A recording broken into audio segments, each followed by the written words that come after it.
അപ്പോൾ നമ്മളുടെ ഓഫറിലുള്ള വാൻഡകൾ തകർത്തുമയായിട്ട് ഇങ്ങനെ കൊറിയർ കയറി പൊയ്ക്കൊണ്ടിരിക്കുകയാണ്. അപ്പോൾ ഇത് വാങ്ങിക്കുന്നവർക്കൊക്കെ, പ്രത്യേകിച്ച് തുടക്കക്കാരായിട്ടുള്ളവർക്കൊക്കെ കോമൺ ആയിട്ടുള്ളൊരു ഡൗട്ട് എന്ന് വെച്ചാൽ ഈ വാൻഡ ഓർക്കിഡ്സ് എങ്ങനെ വളർത്തണം, ഇതിങ്ങനെ ഹാങ് ചെയ്തിട്ടാൽ എന്തെങ്കിലും കുഴപ്പമുണ്ടോ എന്നൊക്കെ ഉള്ളതാണ്. അപ്പോൾ ഹാങ്ങിങ് വാൻഡ എന്നാണ് നമ്മൾ കോമൺ ആയിട്ട് വാൻഡയെ വിളിക്കുന്നത് തന്നെ. ഇതിങ്ങനെ ഹാങ് ചെയ്തിട്ടാണ് നമ്മൾ സാധാരണയായിട്ട് വളർത്തുന്നത്.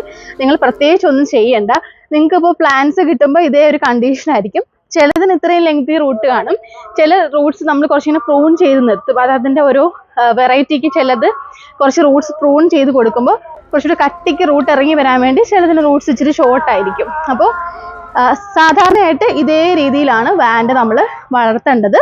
ഇനി ഈ റൂട്ട്സ് ഡ്രൈ ആയി പോവാതിരിക്കാനായിട്ട് നമ്മൾ ചെയ്യേണ്ടതെന്ന് വെച്ചാൽ ഒരു പോണ്ടിൻ്റെ മുകളിലായിട്ടൊന്നെങ്കിൽ ഹാങ് ചെയ്തിടാം, ഇല്ലെങ്കിൽ ഈ ഒരു റൂട്ട് ഒരു 2 നേരം നമുക്ക് നനച്ചു കൊടുക്കാം.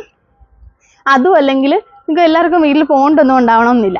അപ്പോൾ ചെറിയ ഒരു ബേസിനിൽ നമ്മൾ വെള്ളം വെച്ച് കൊടുത്താൽ ആ ഒരു ഹ്യൂമിഡിറ്റി എപ്പോഴും മെയിൻറ്റെയിൻ ചെയ്യാനായിട്ട് അതിന് പറ്റും. അപ്പോൾ ഈ റൂട്ട്സ് ഉണ്ടല്ലോ, താഴെ വെള്ളം ഇരിക്കുമ്പോഴത്തേക്കും വേഗം ഈ വെള്ളത്തിലോട്ട് ഇങ്ങനെ വളർന്നിറങ്ങുകയും ചെയ്യും. അപ്പോൾ ആ ഒരു ടെൻഡൻസി ഉണ്ടാവും. അപ്പോൾ അതുകൊണ്ട് തന്നെ നമ്മളെന്താ ചെറിയൊരു അക്വേറിയമോ അങ്ങനെ എന്തെങ്കിലും ഫിഷ് പോണ്ട് പോലെ ചെറിയൊരു സെറ്റപ്പിൻ്റെ അടി വെച്ച് കൊടുത്താൽ കിഡിലായിരിക്കും. നിങ്ങളുടെ ആ ഒരു ഏരിയയ്ക്ക് ഒരു നാച്ചുറൽ ആയിട്ടുള്ളൊരു ഭംഗിയും കിട്ടും. അതൊരു ഡെക്കറേറ്റ് ചെയ്ത് നിങ്ങൾ വെക്കുക എന്നുള്ളതാണ്. അപ്പോൾ ഇത്ര ശ്രദ്ധിച്ചാൽ മതി. വാൻഡ നമുക്ക് പറ്റുമെങ്കിൽ ഒരു 2 നേരം നനയ്ക്കുക, ഇല്ലെങ്കിൽ ഒരു നേരം റൂട്ട്സ് ഫുള്ളായിട്ടൊന്ന് നനച്ചു കൊടുത്താൽ യാതൊരു പ്രശ്നവും എൻ്റെ റൂട്ട്സിനുണ്ടാവത്തില്ല.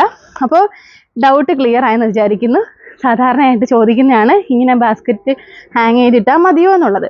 ഇനി നിങ്ങൾക്ക് വർക്കിംഗ് വുമൺസ് ഒക്കെ ആണെങ്കിൽ പോട്ട് ചെയ്ത് വളർത്താം. അപ്പോൾ ഇതിനെ കൊണ്ടുപോയിട്ട് കരി ഓട് ഉപയോഗിച്ചിട്ട് ഒരു നല്ലൊരു ചട്ടിയിൽ, അത് ഹോൾസ് നിർബന്ധമൊന്നുമില്ല, ഹോൾസ് ഉണ്ടെങ്കിൽ നല്ലതാണ്. ഹോൾസ് ഉള്ള ഒരു പോട്ടിൽ നിങ്ങൾക്ക് ധൈര്യമായിട്ട് ഇതിനെ പോട്ട് ചെയ്ത് വളർത്താം.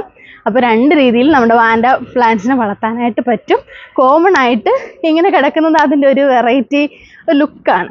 അപ്പോൾ ഇങ്ങനെ വളർത്താൻ പറ്റുന്നവർ ഇങ്ങനെ തന്നെ വളർത്താം കേട്ടോ.